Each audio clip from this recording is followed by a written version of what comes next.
आप बोलोगे मैंने प्राइस एक्शन सीख लिया, मैंने ये चीज सीख लिया, मैंने स्ट्रेटेजी सीख लिया, और ये कॉन्सेप्ट अगर आप पे मार खा गए, इसको अगर आप समझ नहीं पाए, ये है तो 2 वर्ड का कॉन्सेप्ट, सपोर्ट एंड रेजिस्टेंस, सिर्फ 2 वर्ड का कॉन्सेप्ट है, बट ये इतना वास्ट कॉन्सेप्ट है, इतना डिटेल्ड में आपको इसको समझना पड़ेगा, इतने लॉजिकली आपको समझना पड़ेगा कि अगर ये चीज आप समझ गए, सपोर्ट एंड रेजिस्टेंस समझ गए, तो मान लो 60% to 70% of the stock market आपने डन कर लिया। तो हम लोग ये चैप्टर में क्या पढ़ेंगे, what is support and resistance. ठीक है, हम लोग इस चैप्टर में पढ़ेंगे what is support and resistance, concept of demand and supply. अब ये डिमांड सप्लाई क्या होता है, ये भी चीज हम लोग पढ़ेंगे। सपोर्ट एंड रेजिस्टेंस क्या होता है, ये पढ़ेंगे। सपोर्ट के बारे में कंप्लीटली हम लोग जानेंगे, पूरा रेजिस्टेंस के बारे में जानेंगे, और breakout breakdown of support and resistance. ये चीज आपको जानना बहुत जरूरी है, क्योंकि सारा मेन कॉन्सेप्ट इसी में छुपा है। ठीक है, वीडियो स्किप करके आगे मत चले जाना, ये कंप्लीट वीडियो देखना, क्योंकि सीरियल वाइज अगर आप वीडियो देखोगे, हर एक कॉन्सेप्ट आप धीरे धीरे समझते जाओगे, तो आपको बहुत ईजी होगा आगे समझने के लिए। क्योंकि देखो, मैं तो बहुत सारा चीज आपको समझा दूंगा, ठीक है, मेरे पास, मेरे लिए support and resistance is like मतलब पानी के बराबर है। ठीक है, मैं अच्छे तरह से समझ गया हूँ ये कॉन्सेप्ट को। हाँ, अब इसका मतलब ये नहीं है कि अगर आप सपोर्ट रेजिस्टेंस समझ गए तो आप ऐसा मत समझ लेना कि सर ने बोला कि सपोर्ट रेजिस्टेंस तो समझ गए, और अगर सपोर्ट रेजिस्टेंस समझ गए तो अब लॉसेस नहीं होगा मार्केट में। ये बहुत बड़ी गलतफहमी। स्टॉक मार्केट में आए हो, देयर इज 100% चांस कि आपका लॉसेस होगा, but how you manage that risk, unnecessary risk as beginners. Beginners जैसे लॉस कर रहे हैं, जिसको नहीं पता, बिगिनर्स भी मत छोड़ दो। बिगिनर्स जैसे कि आप बैठो, यू आर अ ट्रेडर, ठीक है, यू आर अ ट्रेडर, तो आप एज अ ट्रेडर क्या क्या गलती आपको नहीं करना है, वो चीज आपको जाननी बहुत जरूरी है। और अगर आप जान गए एज अ ट्रेडर कि आपको क्या नहीं करना है, the by product of it is profit. The by product if it is profit. तो क्या चीज आपने जाना कि एज अ ट्रेडर आपको क्या क्या चीजें नहीं करना है, वो अगर जान गए तो आपके नेक्स्ट आपका स्टेप प्रॉफिट को ही जाने वाला है। और क्या क्या चीजें नहीं करना है वो कैसे जानोगे, जब आप सभी कॉन्सेप्ट को अच्छे तरीके से समझोगे। ठीक है, हम लोग आगे चलते हैं। अब what is support and resistance. पहली बात देखो, ये एक डिटेल वे में मैं अगर समझाऊं आपको, एक सिंपल वे में समझाऊं कि सपोर्ट एंड रेजिस्टेंस होता क्या। यहां पे आप देख रहे हो ये सर्कल, अब ये सपोर्ट एंड रेजिस्टेंस होता क्या। Support resistance is nothing but a junction of, ये की जंक्शन होता है। ठीक है, this is a key junction of support and resistance, और we can tell this as a key junction of demand and supply. समझ गए, this support and resistance is a key junction of resistance and support. अब ये की junction क्या होता है, की जंक्शन मतलब एक ऐसा पॉइंट जहां पे सपोर्ट भी बनता है, रेजिस्टेंस भी बनता है। समझ गए, एक ऐसा पॉइंट जहां पे सपोर्ट भी बनता है, रेजिस्टेंस भी बनता है। आगे हम डिटेल में एक्सप्लेन करेंगे कि सपोर्ट क्या होता है, उसके पीछे का कॉन्सेप्ट क्या होता है, रेजिस्टेंस क्या होता है, ये सारी चीजें डिस्कस करेंगे। तो ये एक जंक्शन होता है जहां पे ये दोनों कॉन्सेप्ट आके मिलते हैं, सपोर्ट एंड रेजिस्टेंस जहां पे आके मिलते हैं, that is called support and resistance. ठीक है, तो एक वो जंक्शन होता है एक बहुत सारे प्राइस के एक्शन का। ठीक है, अभी नेक्स्ट स्टेप हम लोग जाते हैं, नेक्स्ट स्लाइड पे जाते हैं, जहां पे हम लोग इजीली अंडरस्टैंड कर पाएंगे कि ये एक्चुअली है क्या।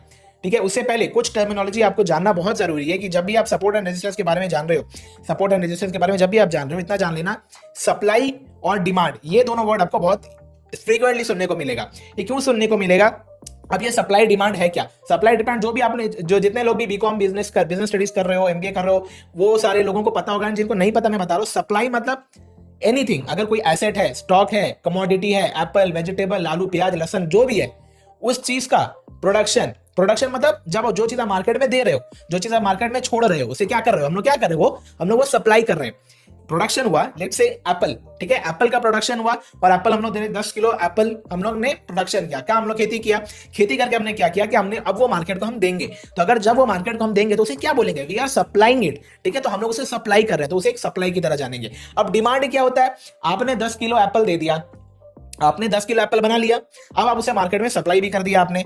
वो सप्लाई करने के बाद 10 किलो का एप्पल कोई खरीदने लायक भी तो होना चाहिए। कौन खरीदेगा 10 किलो का एप्पल, मैं तो अकेले नहीं खरीदूंगा 10 किलो, पागल है क्या, 10 किलो का एप्पल मैं अकेले खा लूंगा, नहीं खाऊंगा। तो 10 किलो का एप्पल खरीदने के लिए कितने बायर्स हैं, कितने हैं वहां पे इंटरेस्टेड, कितने लोग हैं, दैट इज कॉल्ड डिमांड। अब समझ गए सप्लाई एंड डिमांड क्या होता है। सप्लाई जो प्रोडक्शन आप कर रहे हो, उसका जो आप डिस्ट्रीब्यूट कर रहे हो मार्केट में, जो आप मार्केट में प्रेजेंट कर रहे हो कि हाँ भाई मैं ये बेच रहा हूं, दैट इज सप्लाई। डिमांड क्या होता है, उसी चीज को खरीदने के लिए कितने लोग इंटरेस्टेड है, that is called demand. Easy सा कॉन्सेप्ट। तो आगे चल के ये सारे कॉन्सेप्ट, ये सारे टर्मिनोलॉजी आप सुनोगे, सप्लाई, डिमांड। अब सप्लाई का, supply is equal to bearish, इतना जान लो, supply is equal to bearish.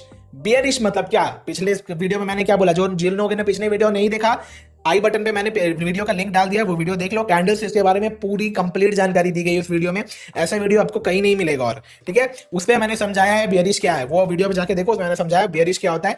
Supply माने बियरिश, बियरिश मतलब जहां बियरिशनेस होता है वहां पे सेलर्स होते हैं।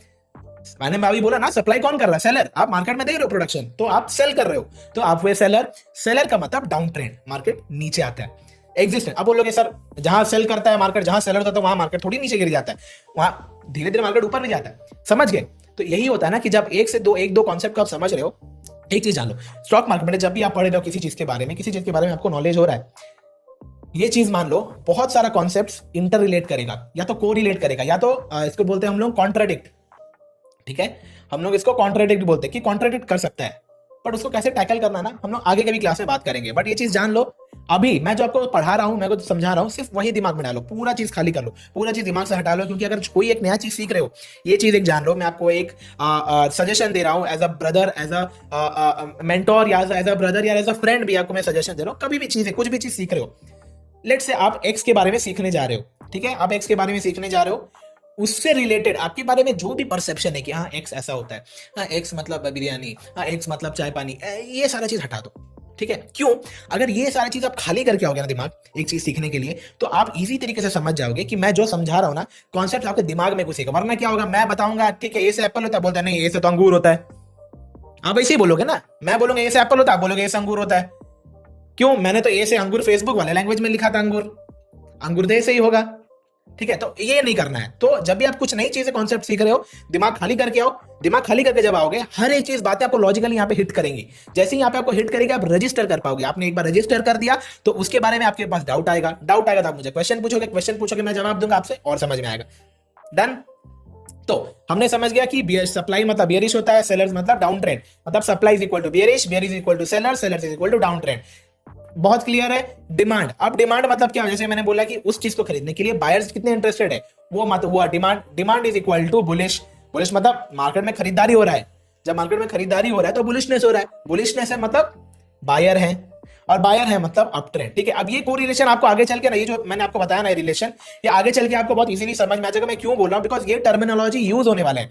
अगर डाउन ट्रेंड की बात की जाए तो यहाँ पे सप्लाई का यूज होने वाला है। बेरिशनेस की बात कर रहा हूं तो मतलब सेलर्स है, सेलर्स का बात कर रहा हूं मतलब ये डाउन ट्रेंड है, डाउन ट्रेंड की बात कर रहा हूं तो अगेन बेरिश भी हो सकता है, सेलर्स भी हो सकता है। समझ रहे हो, ये सब इंटर रिलेटेड। ये एक ही चीज का मार्केट नेगेटिविटी, अगर मार्केट नेगेटिव है तो हम लोग ये सारे टर्मिनोलॉजी को यूज कर रहे हैं। अगर मार्केट पॉजिटिव है तो हम लोग ये सारे टर्मिनोलॉजी को यूज करें। ठीक है, ये सिर्फ आपको मैं टर्मिनोलॉजी समझाने के लिए बता दिया हूं। तो आगे हम लोग बढ़ते हैं the concepts of demand and supply. अब the concepts of demand and supply, demand is inversely proportional to supply. अब इसका मतलब क्या है? अगेन जिन लोगों ने पढ़ा है उनको मे भी समझ में आ जाएगा। इनवर्सली प्रोपोर्शनल बचपन में मैथ्स में पढ़े थे ना, रैशनल, मुझे एक्चुअली चैप्टर का नाम याद नहीं है। इनवर्सली प्रोपोर्शनल मतलब अगर डिमांड बढ़ा, जहां पे डिमांड बढ़ा वहां पे सप्लाई शॉर्टेज होगा। ठीक है, अभी मान लो आपने 10 किलो एप्पल, जैसे मैंने एप्पल का एग्जांपल दिया पिछले वाले इस पे, तो एप्पल, अगर आप 10 किलो एप्पल प्रोडक्शन कर रहे हो आपके बगीचे में तो नहीं होगा पाओगे, सॉरी, आपके खेत में 10 किलो एप्पल आपने प्रोडक्शन कराया। ठीक है, प्रोडक्शन हो गया। अब वो 10 किलो एप्पल आप लेके आए मार्केट में, आप उसको बेचने के लिए लाए हो। अब वो उसके लिए बायर कितना इंटरेस्टेड है? ठीक है, मेरे जैसे कितने लोग इंटरेस्टेड है? अगर 10 किलो एप्पल खरीदने के लिए मान लो एक जन 1 किलो एप्पल खरीदेगा। ठीक है, मैं आपको सपार इनवर्सली प्रोपोर्शनल क्यों होता है वो मैं आपको समझा रहा हूं। अगर एक बायर इंटरेस्टेड है 1 केजी एप्पल खरीदने के लिए, तो आपके पास टोटल प्रोडक्शन कितना है? 10 केजी का है। ठीक है, आपके पास 10 केजी प्रोडक्शन का है, लिमिट है, तो आपने इसे 1 केजी दे दिया। अब आपके पास कितना बचा? अब आपके पास 9 बचा। ठीक है, ऐसे कैसे करके एक करके 10 लोग मार्केट में है। ठीक है, 10 लोग मार्केट में है कि 10 केजी एप्पल खरीदने के लिए, और डिमांड भी, सप्लाई भी 10 केजी एप्पल का है। आपके पास 10 केजी एप्पल है, मार्केट में 10 लोग खरीदने के लिए है जो 1-1 किलो खरीद के लेने वाले। ठीक है, अब इस केस में क्या हुआ? इस केस में क्या हुआ कि demand is equal to supply, मतलब जितना डिमांड है उतना सप्लाई है। ठीक है, जितना आदमी मार्केट को चाहिए उतना आपने मार्केट को प्रोवाइड कर दिया। ठीक है, अब इसको स्टॉक मार्केट में लेके मत जाओ, मैं आपको क्लियरली बता रहा हूं, इसको स्टॉक मार्केट में लेके मत जाओ। मैं आपको ये डिमांड एंड सप्लाई का कॉन्सेप्ट समझा दूंगा तो आप समझ जाओगे कि यहाँ प्राइस ऊपर नीचे क्यों होता है। ठीक है, वहां पे आप समझ जाओगे। ठीक है, क्योंकि ये बेसिक चीज आपको समझना बेहद जरूरी है। तो यहाँ पे क्या देखा कि आपके पास 10 केजी का सप्लाई है और 10 केजी का डिमांड है, तो demand is equal to supply, ये नलीफाइड हो जाता है। नलीफाइड मतलब कांस्टेंट, जितना डिमांड मिल गया मार्केट में कोई दिक्कत आएगा क्या? जितना चाहिए था मार्केट को मैंने उतना दे दिया। अब आता है इनवर्सली प्रोपोर्शनल कब होता है? डिमांड जब तक इक्वल है तब तक तो ठीक है। अब अगर डिमांड बढ़ गया, ले आपके पास है 10 किलो एप्पल, खरीदने के लिए मेरे जैसे आ गए 12 जन, अब आप क्या करोगे? कुछ नहीं, आपको क्या करना है? अब वही 10 किलो का एप्पल, मान लो आपने 1 किलो 100 रुपए में बेच रहे हो। आप 1 किलो एप्पल 100 रुपए में बेच रहे हो, खरीदने के लिए आ गए 12 जन। अब वो 12 को खरीदना है।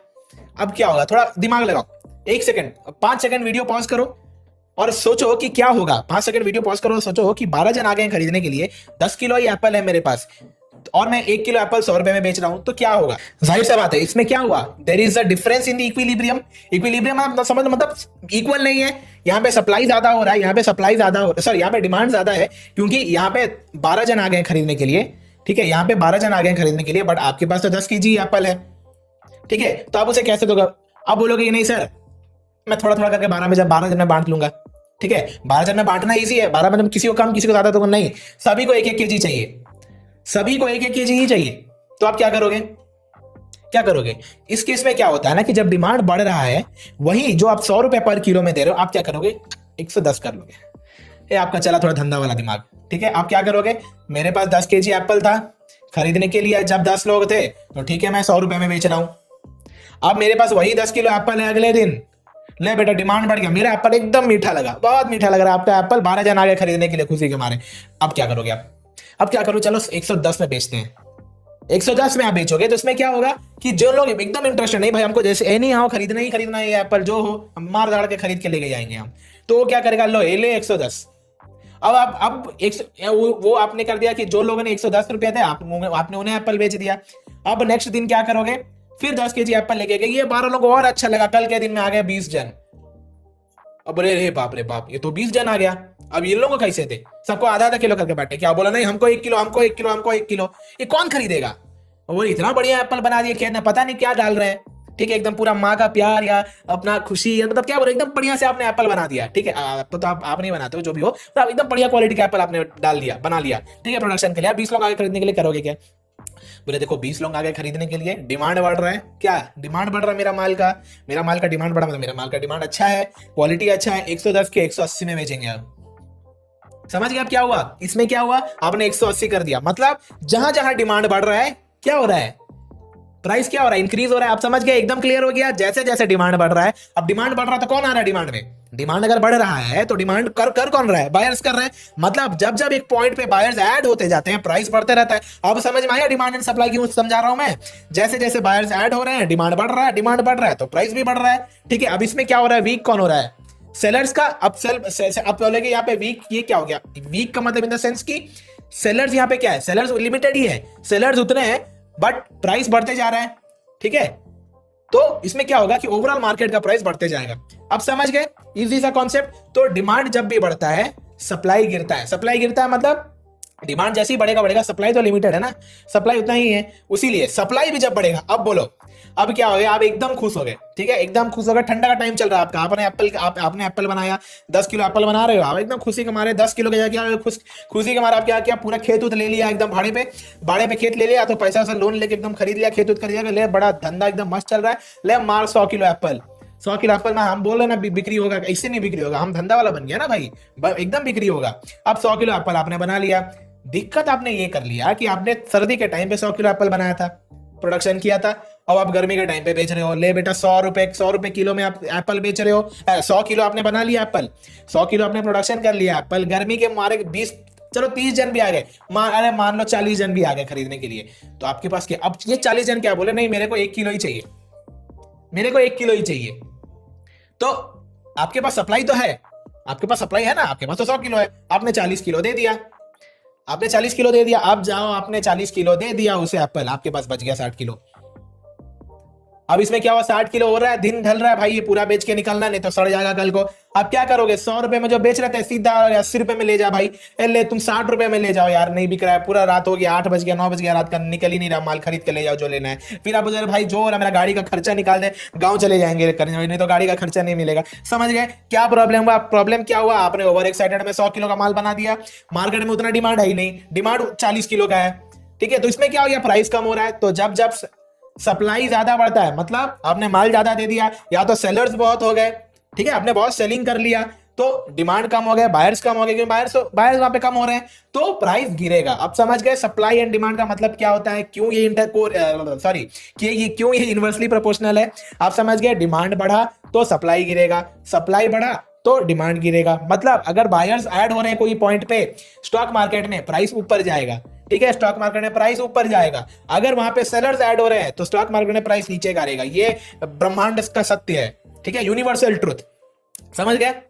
अब यहाँ पे देख लो, यहाँ पे आप क्या देख पा रहे हो, ठीक है, ये वाले पॉइंट पे आप क्या देख पा रहे हो, ये देख लो, ये वाले पॉइंट पे यहाँ पे क्या हो रहा है ना, बायर्स यहाँ पे ऐड हो रहे हैं, ठीक है, ये हुआ डिमांड, ये हुआ सप्लाई। अब देख रहे हो, अब इसको मैंने रेड कर दिया, इसको मैंने ग्रीन कर दिया, क्यों, मैंने क्या बोला, डिमांड कौन बनाता है, बायर्स बनाता है, सप्लाई कौन बनाता है ना, सेलर्स बनाता है। तो यहाँ पे क्या देख रहे हो, सप्लाई, यहाँ पे सप्लाई है, यहाँ से मार्केट नीचे आ रहा है, मतलब यहाँ पे सेलर ज्यादा है, जहां पे हो जाएंगे वहां पे क्या प्राइस गिरेगा नीचे, देख रहे हो, प्राइस धीरे धीरे नीचे गिर रहा है, 43,720 पे था, इसको डिलीट, 43,720 पे था, फिर 640, 560, 480, 430, देखो धीरे धीरे प्राइस नीचे गिर रहा है। ये क्यों गिर रहा है, क्योंकि यहाँ पे सप्लाई है, ठीक है। अब ये सप्लाई जोन क्यों बना, कैसे बना, ये आगे हम लोग आगे के वीडियो में समझेंगे ये, और नेक्स्ट स्लाइड में हम लोग समझेंगे।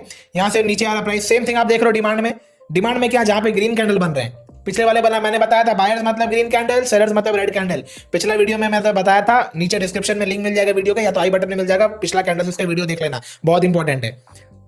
तो यहाँ पे क्या देख लिया, बायर्स यहाँ पे हैं, तो यहाँ पे क्या हो रहा है, डिमांड बढ़ रहा है, जैसे डिमांड यहाँ पे बढ़ रहा है प्राइस ऊपर जा रहा है, देख रहे हो, दोबारा से 43, 300, 370, 430, 480, 560, धीरे धीरे प्राइस ऊपर जा रहा है, ठीक है। ये क्यों जा रहा है, क्योंकि डिमांड बढ़ रहा है। अब समझ गए, demand and supply doesn't occur in a line always, it has a zone, ये चीज जान लो, ये नोट कर लो, demand and supply does not occur in a line always, it has a zone. इसका मतलब क्या होता है, इसका मतलब ये होता है कि आप यहाँ देख रहे हो, मैंने एक बॉक्स बनाया है, तो कभी भी आप अगर एक सपोर्ट एंड रेजिस्टेंस बना रहे हो, support and resistance, demand and supply बना रहे हो, हमेशा जोन बनाना, ठीक है। अब जोन नहीं बनाने से क्या होगा, देखो मार्केट इस पॉइंट, यहां पे देख रहे हो, इस पॉइंट तक मार्केट ने टच किया, फिर इस पॉइंट पे टच किया, अगर आप यहां पे लाइन खींच दोगे, ये लाइन के थोड़ा ऊपर निकल के फिर मार्केट नीचे आ जाता है।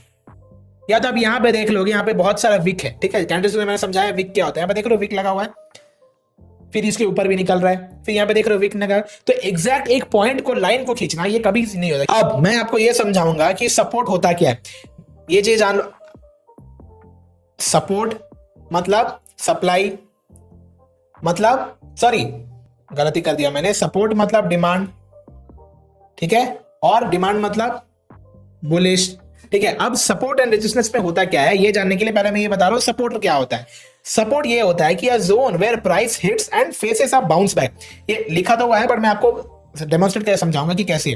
कोई भी एक जोन से, ये एक जोन है मान लो, अब ये जोन सपोर्ट है, रेजिस्टेंस है, मालूम कैसे चलेगा कि पहले आपने जोन फाइंड आउट कर लिया, जैसे आपने जोन फाइंड आउट कर लिया, ये जोन, अब यहाँ क्या देख रहे हो, प्राइस यहाँ से ऊपर से आके हिट कर रहा है, इस जोन को प्राइस ऊपर से हिट कर रहा है, जैसे इस जोन को प्राइस ऊपर से हिट करके रिवर्स करता है, दोबारा ऊपर बाउंस बैक करता है, हम लोग जानेंगे that is a demand area, समझ गए, हम लोग उसको देखेंगे, वो एक डिमांड एरिया है। जब भी प्राइस अपसाइड से एक जोन को हिट करता है एंड दोबारा रिवर्स करता है सेम डायरेक्शन पे, जहां से वो आया सेम डायरेक्शन पे रिवर्स कर रहा है ऑन दी हायर साइड, उसको हम लोग बोलेंगे सपोर्ट और डिमांड जोन। आप ये समझ गए, एक जोन को दोबारा लिख लो, एक जोन को, ये आप नोट कर लो, उससे अच्छा सबसे इजी होगा कि आप नोट कर लो, मैं इसीलिए पॉइंटर्स आपको लिख दे रहा हूं ताकि आप नोट भी कर लो, आप याद कर लेगा, ये स्क्रीनशॉट ले लेना ये स्लाइड का, ठीक है। अगर आप बोलोगे तो मैं ये स्लाइड को आपको प्रोवाइड भी कर दूंगा, मुझे कमेंट सेक्शन में लिख देना आपको ये डिटेल चाहिए कि नहीं, आप ये स्क्रीनशॉट ले लो, उससे बेटर है कि आप स्क्रीनशॉट ले लो, इजी होगा, ठीक है। ये स्लाइड वाला zone where price hits and face a bounce back, इस जोन पे प्राइस हिट किया ऊपर से, फिर ये दोबारा ऊपर गया, मतलब this is called a support, समझ गए। अब कोई भी सपोर्ट पे हमेशा ये चीज जान लेना, कोई भी सपोर्ट पे, कोई भी एक सपोर्ट पे हमेशा buyers are interested in that zone, क्यों, मैंने बताया, यहाँ पे देख रहे हो ग्रीन कैंडल्स, ठीक है, यहाँ पे ग्रीन कैंडल देख रहे हो, ये ग्रीन कैंडल, ये ग्रीन कैंडल, ये ग्रीन कैंडल देख रहे हो, यहाँ पे क्या हो रहा है, ग्रीन बना रहा, मतलब कौन है यहाँ पे ग्रीन कैंडल बना रहा है, मतलब यहाँ पे कौन है, बायर्स है, तो बायर से मतलब क्या, डिमांड हो रहा है, डिमांड हो रहा है मतलब क्या, प्राइस ऊपर जा रहा है, मैंने क्या देखा, जब भी डिमांड बढ़ रहा है, डिमांड जैसे जैसे बढ़ेगा प्राइस ऊपर जाएगा, यहाँ पे प्राइस ऊपर जा रहा है, देख रहे हो 43,002, 420, 460, 510, यहाँ से धीरे धीरे प्राइस ऊपर जा रहा है, समझ गए सभी लोग, यहाँ पे देख रहे हो, समझ गए, ठीक है। तो यहाँ पे क्या हो रहा है, प्राइस ऊपर जा रहा है, तो मतलब whenever buyers are interested at a particular zone, यहाँ पे डिमांड जोन पे हमेशा बायर्स इंटरेस्टेड होते हैं, उसीलिए प्राइस ऊपर जाता है, ये चीज समझ गए। देखो बड़ा ही सिंपल सा टॉपिक, अगर आप ज्यादा कॉम्प्लिकेटेड मत नहीं बनाओगे ना इसे, तो बड़ा ही अच्छे से समझ जाओगे, ठीक है। Once bounce back from a zone that is called support, एक बार एक जोन से प्राइस ऊपर बाउंस बैक करता है, एक जोन से, ये हुआ जोन, ठीक है, इस जोन से प्राइस बाउंस बैक कर दिया, ठीक है, अब ये दोबारा आ रहा है, फिर बाउंस बैक कर दिया, फिर अब देख रहे हो बार बार जहां पे जिस जोन, अब यहाँ पे देख रहे हो, यहाँ पे देख लो, इस पॉइंट को मार्केट ने टच किया था, बट ये जो पॉइंट बनाया है ये उससे और नीचे है, ये जो पॉइंट बनाया है उससे और नीचे है, तो इससे ये भी चीज पता होता है कि अगर आप सपोर्ट रेजिस्टेंस बना रहे हो तो लाइन कभी मत खींचना, हमेशा जोन, ठीक है, जोन बनाना। अब जोन कैसे बनाना मैं आपको बताऊंगा, जोन कैसे बनाना है मैं बताऊंगा आपको, तो यहाँ पे आप देख लिया जोन, आपने देख लिया जोन है यहाँ पे, तो यहाँ से जैसे ही प्राइस ऊपर जा रहा है मतलब ये एक सपोर्ट जोन है। अब दोबारा जब भी आएगा, दोबारा जब भी इस जोन पे मार्केट हिट करेगा, दोबारा जब भी इस जोन पे मार्केट हिट करेगा, मार्केट थोड़ा बाउंस करेगा, ठीक है, मार्केट थोड़ा बाउंस करेगा, ऊपर जाएगा। क्यों? क्योंकि एक सपोर्ट है। तो सपोर्ट से क्या मिलता है? सपोर्ट से डिमांड मिलता है, डिमांड मिलता है तो क्या होंगे? बायर्स इंटरेस्टेड होंगे, बायर्स इंटरेस्टेड होंगे तो क्या होगा ना, प्राइस ऊपर जाएगा। ठीक, समझ गए? As simple as that.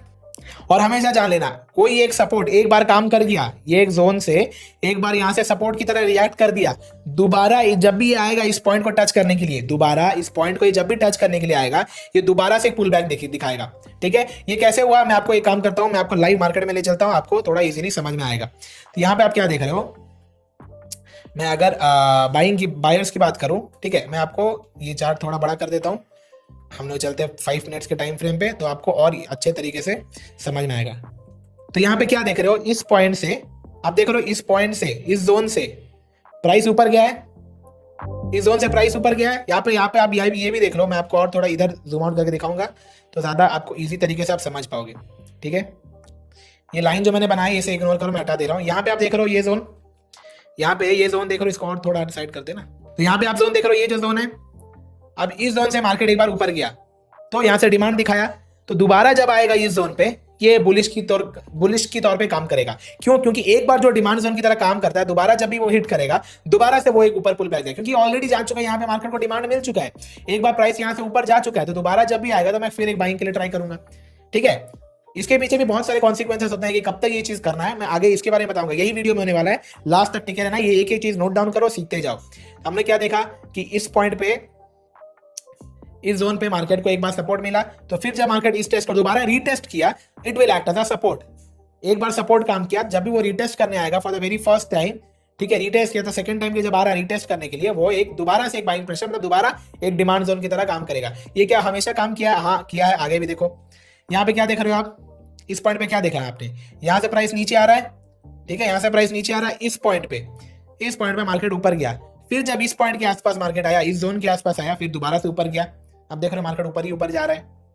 ठीक है, अब ये भी चीज जान लो, मैं आपको बता रहा हूं, आगे चल के मार्केट में जब मैं ये पोस्ट करूंगा तब बता लेना। अब देखो ये पॉइंट पे आ रहा है प्राइस, ठीक है, आज तो एक्सपायरी है, मैं क्लास खत्म होते साथ ये मत समझाऊंगा आपको, ये वाले पॉइंट पे, ये वाले जोन पे मार्केट ने ब्रेकआउट किया है, ठीक है, ये भी एक सपोर्ट की तरह काम करेगा। कैसे काम करेगा मैं आगे आपको लास्ट में बताऊंगा, ये चीज ध्यान रखना कि सर ने बोला था कि आगे वीडियो में बताना है, मैं आपको ये समझाऊंगा।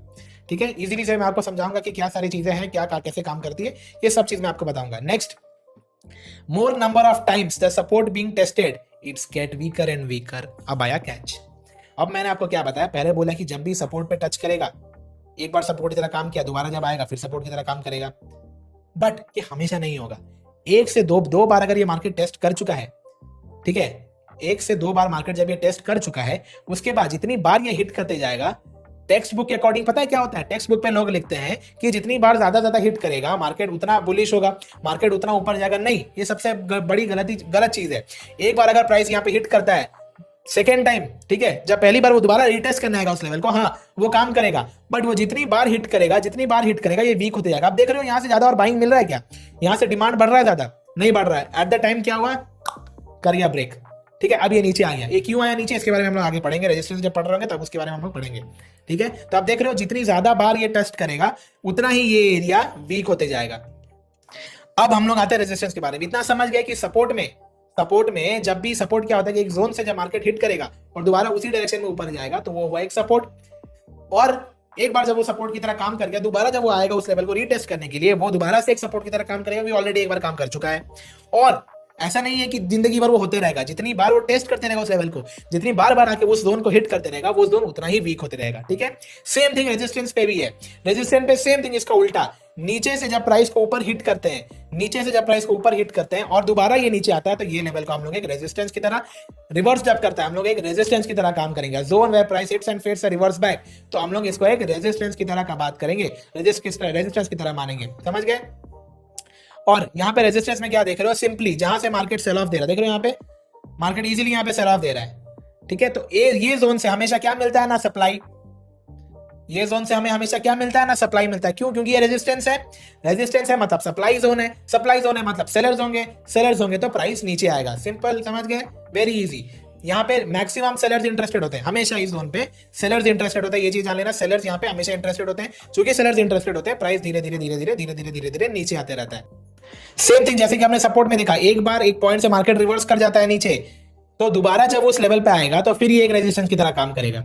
ठीक है, दोबारा जब उस पॉइंट पे आएगा रेजिस्टेंस से दोबारा काम करेगा। एक बार रेजिस्टेंस की तरह फेस किया, दोबारा रीटेस्ट किया, फिर वो रेजिस्टेंस की तरह काम करेगा, फिर एक बार रीटेस्ट किया, फिर वो रेजिस्टेंस की काम करेगा। ये रेजिस्टेंस की तरह काम करते रहेगा करते रहेगा। अब बोलोगे क्या जिंदगी भर काम करते रहेगा? नहीं, जैसे कि उसमें होता है coming for the second time it will show a reversal. हमेशा ये जब सेकेंड टाइम के लिए आएगा, एक बार ये रेजिस्टेंस की तरह काम किया, फिर ऊपर गया, जब सेकेंड टाइम टच कर रहा है फिर ये एक सेल ऑफ देगा, फिर ये टेस्ट कर रहा है फिर ये सेल ऑफ देगा। Same thing as a support. Support में जिस तरह से आपको मैंने कॉन्सेप्ट समझाया, जितनी बार ये टेस्ट करते रहेगा, more number of times the resistance being tested it gets weaker and weaker. ठीक है, ये कैसे? अगर एक बार टेस्ट किया, दो बार टेस्ट किया, ये जितनी बार टेस्ट करते रहेगा ना, ये वीक होते रहेगा। अब आप बोलोगे कि सर कितनी बार होना चाहिए? एक बार होना चाहिए, दो बार होना चाहिए, तीन बार होना चाहिए? देखो, ये एक बहुत ही बड़ा हाइपोथेटिकल क्वेश्चन है। ये एक बार होना चाहिए कि दो बार होना चाहिए कि तीन बार होना चाहिए, इसका कोई एग्जैक्ट आंसर नहीं है। बट ये चीज जान लो, if more than 2 to 3 times touch a zone then it is likely to be break in। अब हम लोग breakout breakdown of support and resistance के बारे में बात कर रहे हैं। अगर 2 से 3 बार एक पॉइंट को टच कर चुका है, ये आप जान लेना और आप तैयार हो जाना कि अगला बार जब ये टेस्ट करने वाला है ये ब्रेक कर देगा, अगली बार जब ये टेस्ट करेगा ये ब्रेक कर देगा। ठीक है, ये बहुत ही बहुत ही इंटरेस्टिंग चीज है, क्योंकि यहाँ पे एक बार सपोर्ट टेस्ट किया, फिर ये दोबारा। अब यहाँ देख रहे हो, यहाँ पे इजीली क्या पे एक लाइन बना हुआ है, यहाँ पे देख रहे हो ये लाइन बना हुआ है, बट मार्केट इस पॉइंट को टच करके ऊपर गया। बट क्या दोबारा इस पॉइंट को टच करके ऊपर जाना चाहिए? बट क्या एग्जैक्टली वही पॉइंट से गया? नहीं गया। तो हमेशा जान रहे हो, बार बार मैं आपको ये दिखा दे रहा हूँ, लाइन का मतलब सपोर्ट नहीं होता है। सपोर्ट एक क्या होता है ना, जोन होता है। सपोर्ट एक जोन होता है। तो यहाँ पे आप क्या देख रहे हो कि again back to the concept की ब्रेकआउट ब्रेकडाउन कब होता है, क्योंकि ये जिंदगी भर सपोर्ट की तरह काम नहीं करते जाएगा ना। नहीं तो मार्केट बहुत ईजी हो जाएगा, यहाँ पे आया फिर बाई कर लो, ऊपर चल जाएगा, फिर यहाँ पे सेल कर लो, कहीं बीच में सेल कर लो, फिर जब नीचे आएगा फिर बाई कर लेना, तो बहुत ईजी हो जाएगा। बट इतना ईजी है नहीं। इसमें कैसे होता है कि जितनी बार ये टेस्ट करेगा ये वीक होते जाएगा। और जाहिर से आज के डेट पे मैंने ये चीज अनुभव किया है, ये एक्सपीरियंस किया है, 2 से 3 बार इनफ होता है। जनरली मैं इंडेक्स की बात भी कर रहा हूँ, 2 से 3 बार अगर ये टेस्ट करता है ये लेवल्स को, तो ये जो सपोर्ट है ना, ये जो सपोर्ट है ये वीक होते जाते हैं, कोई भी जोन हो। सेम चीज रेजिस्टेंस पे भी होता है, अगर मैं आपको दिखाऊं आगे चल के, सेम चीज रेजिस्टेंस पे भी होता है, क्योंकि 2 से 3 बार अगर टेस्ट कर चुका है, इट इज हाईली लाइकली कि फोर्थ टाइम जब ये आ रहा है ये ब्रेक डाउन कर देगा। अगर नहीं हुआ, अगर सेफ हो गया फिफ्थ टाइम, तो डेफिनेटली करेगा। और जितनी बार ये टेस्ट करा उतना ही एग्रेसिव हो जाना कि नहीं, अब की बार जब वो फॉल करेगा तो बहुत लंबा फॉल करेगा। ठीक है, यही होता है ब्यूटी। पूरा खेल मार्केट का सपोर्ट एंड रेजिस्टेंस पे टिका हुआ है। जहां से मार्केट इस पॉइंट से मार्केट रिवर्स किया ऊपर, क्यों रिवर्स किया, सपोर्ट बनाया, ये कब तक काम करेगा? जब तक दोबारा रिटेस्ट नहीं करके वीक नहीं हो जाता तब तक काम करेगा। बार बार टेस्ट कर रहा है तो मतलब ये सपोर्ट वीक होते जा रहा है। सेम चीज, पूरा कहानी इसी पे टिका हुआ है, सपोर्ट एंड रेजिस्टेंस पे कंप्लीट स्टोरी इसी पे ही बना हुआ है। ठीक है, नेक्स्ट यहाँ पे वंस ब्रोक आउट सपोर्ट, एक minute, once broke support zone it will or it should become a resistance. अब ये हो गया। अब क्या मैं आपको ये बताऊंगा, आप बोलोगे जी सपोर्ट मतलब बाइंग, डिमांड होता है, रेजिस्टेंस मतलब सेलिंग। अब बोलेंगे कि सर ये क्या माथा पीछी चीज है कि सपोर्ट बाइंग, ये रेजिस्टेंस, ये तो ठीक है। अगर मैं उसी के साथ ऐड कर दूं कि support is equal to resistance, तो आप क्या बोलोगे? बोलेंगे ये कैसे हो गया, ये कैसे हो गया? क्योंकि सपोर्ट मतलब प्राइस यहां से ऊपर जाने वाला है, रेजिस्टेंस मतलब यहां से प्राइस हिट करके नीचे आने वाला है। मैं अगर बोलूंगा, पता है पहले वाले कॉन्सेप्ट में मैंने आपको क्या बताया पहले स्लाइड पे, it is a key junction, support and resistance is a key junction. मतलब यही जोन जो सपोर्ट की तरह काम कर रहा है, आगे चल के अगर ब्रेक कर देता है, यही जोन एक रेजिस्टेंस की तरह भी काम करेगा। उसीलिए वो एक जंक्शन होता है सपोर्ट एंड रेजिस्टेंस का। मतलब support is equal to resistance कब होगा? जब मल्टीपल टाइम्स टेस्ट हो रहा है प्राइस मल्टीपल टाइम्स टेस्ट होके फाइनली ये सपोर्ट को ब्रेक किया, दोबारा जब ये रीटेस्ट कर रहा है, यहाँ पे मार्केट रेजिस्टेंस की तरह काम करना चाहिए। वो कब पता चलेगा? जब मार्केट दोबारा रिवर्स करेगा, फिर नीचे आएगा, तब हम लोग समझ जाएंगे कि हाँ ये एक रेजिस्टेंस की तरह काम किया, ये जो सपोर्ट वीक हो गया, ये ब्रेकडाउन है, वैलिड ब्रेकडाउन है। ठीक है, बहुत लोगों के एग्जांपल में दिक्कत होगी, बहुत लोगों को ये प्रॉब्लम होता होगा, इस जब हम लोग ट्रेड लेते हैं, फॉल्स ब्रेकडाउन होता है या सही ब्रेकडाउन है या गलत ब्रेकडाउन है, ये कैसे समझना है? तो सिंपल सा ये चीज समझ लो, कोई भी अगर मान लो सपोर्ट रेजिस्टेंस ट्रेंड लाइन है, ठीक है, ट्रेंड लाइन क्या होता है अगले वीडियो में समझेंगे, ये आज के वीडियो पे नहीं होगा, अगले वीडियो पे, क्योंकि सपोर्ट रेजिस्टेंस समझ जाओ, उसी से ही ट्रेंड लाइन निकला है। ठीक है, सपोर्ट रेजिस्टेंस के बाद ही ट्रेंड लाइन बना है। तो जैसे आप देख रहे हो ये सपोर्ट बार बार वीक हो रहा है, जैसे ये सपोर्ट बार बार वीक हो रहा है तो ये सपोर्ट ब्रेक करेगा। तो अगर ये सपोर्ट ब्रेक कर रहा है, अब ये ब्रेकडाउन सही है नहीं है कैसे पता चलेगा?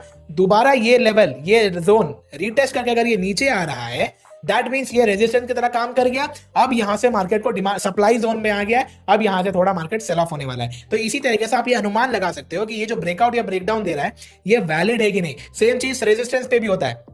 रेजिस्टेंस पे भी अगर मैं आपको बताऊं, सेम चीज उस पे भी होता है, जहां पे मार्केट रेजिस्टेंस ले रहा है, जहां पे मार्केट रेजिस्टेंस ले रहा है, वंस इसको ये ब्रेक करेगा, आप देख रहे हो, once broke resistance it should become and act as a support. ये दोबारा जब ये रिटेस्ट करेगा, ये सपोर्ट की तरह काम करना चाहिए, ये रेजिस्टेंस भी आगे चल के फिर सपोर्ट की तरह ही काम करेगा। समझ गए? सेम चीज, अगर से कोई सपोर्ट का अगर ब्रेक कर रहा है, वो ऊपर जा रहा है, अगर यहाँ पे अगर रिटेस्ट करके फिर वो ऊपर जा रहा है, मतलब हाँ, ये जो ब्रेकआउट दिया है सपोर्ट का, ये जो कंसोलिडेट करके मार्केट रेजिस्टेंस को ब्रेक किया है ना, ये एक वैलिड ब्रेकआउट है। ठीक है, इससे आप अनुमान लगा सकते हो। Resistance, support and resistance will maintain until broken, ये चीज आप जान लो। अब आप बोलोगे कि सर 2 से 3 बार, अब मैंने क्या बोला कि जैसे ही 2 से 3 बार होगा, नहीं आपका क्या बोलते कुल्हाड़ी तलवार सब लेकर रेडी हो गए कि नहीं अब तो सेल कर देंगे मार्केट, अब मार्केट नीचे गिरेगा, नहीं, ऐसे नहीं करना है। जब तक मैंने क्या बोला, ब्रेकडाउन देगा नहीं। ब्रेकडाउन मतलब इधर कैंडल क्लोजिंग या थोड़ा जाके रीटेस्ट करके फिर नीचे आना, रीटेस्ट या तो कैंडल क्लोजिंग, जब तक उस जोन के ऊपर नहीं होता है, उस जोन को तोड़ के मार्केट ऊपर क्लोज नहीं कर देता है, तब तक वो सपोर्ट की तरह ही काम करते रहेगा, रेजिस्टेंस की तरह काम करते रहेगा। इसलिए मैंने लिखा है support and resistance will maintain until broken. जब तक ये ब्रेक नहीं कर रहा है, तब तक ये सपोर्ट की तरह काम करेगा, जब तक ये ब्रेक नहीं करेगा, ये एक रेजिस्टेंस की तरह काम करेगा। समझ गए? तो आई होप इस चीज को आप इजीली समझ गए कि सपोर्ट क्या होता है, रेजिस्टेंस क्या होता है, सपोर्ट में क्या होता है, ब्रेकआउट ब्रेकडाउन जब होगा तो सपोर्ट को किस तरह से देखेंगे। ये दोबारा ये वीडियो पूरा देख लेना, कोई भी डाउट है बेफिक्र कमेंट सेक्शन में लिखो, मैं सारा डाउट्स नेक्स्ट वीडियो पे क्लियर कर दूंगा। पिछले वीडियो पे कोई डाउट्स नहीं है तो इसलिए मैं डाउट्स कवर नहीं कर रहा हूं। हाँ, बहुत लोगों ने अभी तक नहीं देखा, पर धीरे धीरे जब वो देखोगे वो वीडियोस को, आप लोगों को पता चलेगा स्ट्रक्चर वाइज, चैप्टर वाइज हर चीज समझाया जाके, तो इस चैनल पे जरूर मिलेगा। Thank you for joining, stay connected.